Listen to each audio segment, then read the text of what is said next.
주간 소통신문과 다큐TV가 공동으로 제작하는 익산뉴스 구독과 좋아요의 힘으로 만들어지고 있습니다. 다큐TV 김대영 감독입니다. 소통신문 송승욱 기자입니다. 네, 우리 송 기자 이번에 또 따끈따끈한 익산 지역의 소식 또 여러 가지 신문에 또 많이 발표했는데 첫 소식부터 한번 들어보겠습니다. 네, 국가예산 7천억 시대 개막 첫 소식입니다. 어떤 내용입니까? 매년 익산시가 한 해 살림살이를 운영하는 데 있어서 네. 정부에서 내려주는 국비를 확보하려는 노력을 계속 펼치고 있는데요. 네, 네. 내년도 예산안 기준 7천억 원을 돌파했다는 얘기입니다. 아, 그래요? 역대 최고 성적입니다. 아, 그렇습니까? 이렇게 역대 최고 성적 막 이렇게 얘기가 나오면 그 성적을 내가 달성했다 하는 사람들도 분명히 있을 것 같아요. 그렇습니다. 물론 익산시 공무원들은 물론이고요. 네. 그 지역 정치권 같이 노력을 해서 얻어낸 성과인데요. 이번에는 조금 분위기가 다릅니다. 어떻게 다른가요? 궁금하거든요, 그게. 일단 정원율 시장과 네. 이춘석, 조배수 국회의원이 각각 네. 기자 간담회 내지는 브리핑에 나섰는데요. 예, 예. 상호 간 공조 체계가 빛을 발했다 라는 데 중점을 두고 발표를 했습니다. 공조 체계가 그렇습니다. 무슨 공조를 했길래 세 사람이? 굉장한 공조가 이루어졌으니 역대 최고 성적을 거둘 수 있었겠죠? 그렇게 해석하면 되겠습니까? 다른 분위기 같은데. 세 분 모두 배부한 보도 자료에 네. 양 상대방을 언급하면서 많은 노력, 많은 도움이 있었다고 발표를 했고요. 현장에서도 모두 발언을 통해서 서로 치켜 세워주는 분위기가 분명히 있었습니다. 이게 어떻게 보면 참 기본적으로 바람직한 그 모습인데. 굉장히 바람직한 모습이죠. 예, 예. 근데 왜 그게 생소하게 느껴질까요? 지금까지 그렇게 안 했기 때문에 그럴 수도 있잖아요. 답변 대신 정원율 시장의 발언을 말씀을 드리도록 하겠습니다. 네네. 정원율 시장은 기자 브리핑 자리에서 네. 물론 이 굉장히 가벼운 분위기 속에서 지나가는 얘기처럼 말을 했는데요. 네. 매년 국회의원 선거가 있었으면 좋겠다는 말이 나올 정도, 그럴 정도로 좋은 성과를 냈다. 예. 요 발언이 이번 7천억 최고 성과에 대한 분위기를 그대로 전해주는 게 아닌가 싶습니다. 우리 보시는 시청자 여러분께서 참 여러 가지 생각을 하지 않을 수 없을 것 같습니다. 예, 다음 소식은요? 언제까지 검토만 되풀이할 건가라는 제목의 기사를 뽑았습니다. 이건 또 무슨 내용입니까? 이 익산시 하수 슬러지 처리 시설 네. 기존에 있었는데요. 지금은 철거를 하고 하수 찌꺼기 감량화 사업으로 정책 방향이 선회한 상황입니다. 그래요? 근데 이 공사 중단 당시에 네. 행정 행위가 잘못됐거든요. 정부 합동감사 결과에서도 잘못을 지적을 받았습니다. 하지만 이 잘못에 대한 책임을 아무도 지고 있지 않다는 얘기입니다. 그래서 계속 검토만 되풀이하고 있다. 누군가는 책임을 져야 되는데 모르쇠로 일관하고 있다. 그런 얘기입니까? 그렇습니다. 구체적으로 말씀을 좀 드리면 네.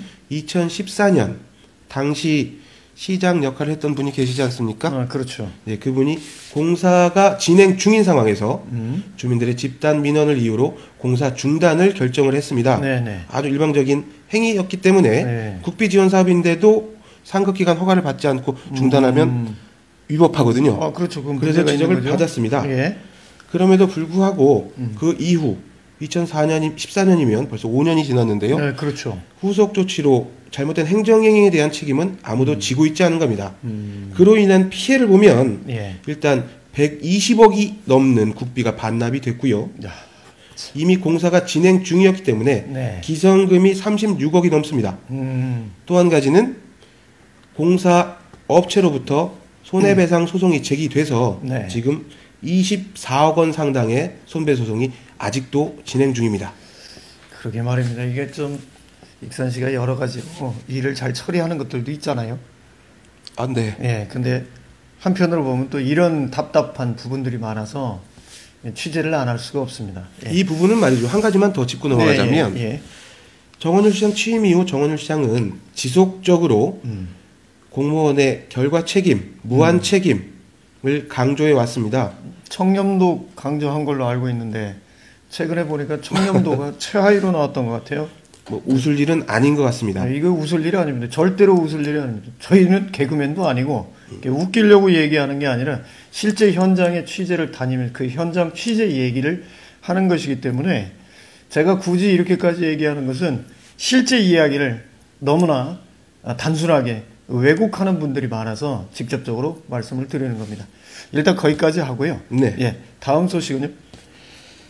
장전마을 얘기를 다시 안 할 수 없게 됐습니다. 예, 그렇죠. 일단 송하진 전북도지사가 사태가 불거진 이후 처음으로 네. 마을을 방문을 했습니다. 아, 그래요? 예. 그리고 공식적인 사과를 했던 걸로 알고 있는데. 네, 뭐 서면 작성을 해서 네. 주민들 앞에서 읽었는데요. 네. 사과의 뜻과 함께 장전마을 정상화를 위한 여러 가지 대책을 밝혔습니다. 그 대책이 발표된 대로 저번에도 정원열 시장님도 뭔가 이렇게 발표를 했던 걸로 알고 있어요. 네, 그렇습니다. 발표된 대로 제대로 좀 지켜졌으면 좋겠습니다. 지금 방금 전에 얘기했던 것처럼 우리 5년 동안이나 또 모르쇠로 일관하는 이런 일들이 익산에 발생하면 안 되거든요. 주민들이 원하는 사항도 바로 그겁니다. 네, 예. 와서 말로만 약속할 것이 아니라 네, 그렇죠. 실제 주민들의 마음을 보듬어 달라는 겁니다. 예. 그 다음 또 어떤 소식이 있습니까? 역시 장전마을 얘기인데요. 네. 장전마을 사태가 앞으로 남은 과제가 더 많고 또 새로운 어려운 출발점에 서 있는 건 사실이지만 네네. 일단은 환경부 역학조사 결과 예. 인과관계가 인정된다는 결론을 이끌어내지 않았습니까? 예, 그렇죠. 사태 일단락 일단 인과관계를 인정받는 데까지 여러 가지 많은 이들의 노력이 있었는데요. 네, 특히 익산 지역 출신 두 정치인에 대한 주민들의 평가가 극명하게 갈리고 있어서 그 내용을 좀 짚었습니다. 누구누구가 지금 거론되고 있나요? 일단 함라 장전마을 지역구로 하고 있는 더불어민주당 이춘석 국회의원 하고요. 정의당 권태홍 사무총장입니다. 이분들에 대한 평가가 어떻게 나왔습니까, 그러면? 일단 이춘석 의원도 송 지사가 온 바로 그날 같이 장전마을을 방문을 했는데요. 취재 현장에서의 분위기는 분명히 싸늘했습니다. 아, 그 얘기는 주민들이 이춘석 의원에 대해서 별로 좋아하는 느낌이 아니었다. 그런 얘기인가요? 이춘석 의원 나름대로 막후에서 이 사태 해결을 위해 노력했다고 밝히고는 있습니다만 한편으로는 또 송구하다, 죄송하다는 입장을 분명히 밝혔거든요. 그 근간에는 현장에서 함께하지 못한 부분에 대한 죄송한 마음이 있었을 것으로 보입니다. 마찬가지로 주민들 역시 한 분은 매 현장에서 주민들 손을 움켜잡고 부둥켜 안고 같이 한 사람인 반면 또 한 분은 일단 현장에서 잘 보이지 않았거든요. 그렇죠. 막후에서 어떤 노력을 했을지는 모르겠습니다만 그런 부분에 대한 주민들의 서운함이 여실히 드러난 현장이었습니다. 참 뭐라고 할 말이 없을 정도입니다. 그런데 느닷없이 그 생각이 나네요. 방금 전에 얘기했던 정원열 시장님이 얘기했던 국회의원 선거를 매년 했으면 좋겠다.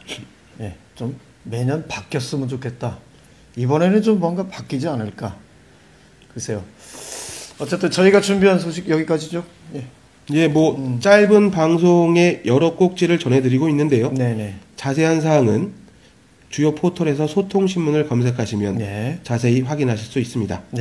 오늘 순서 여기서 마치도록 하겠습니다. 시청자 여러분, 감사합니다. 감사합니다.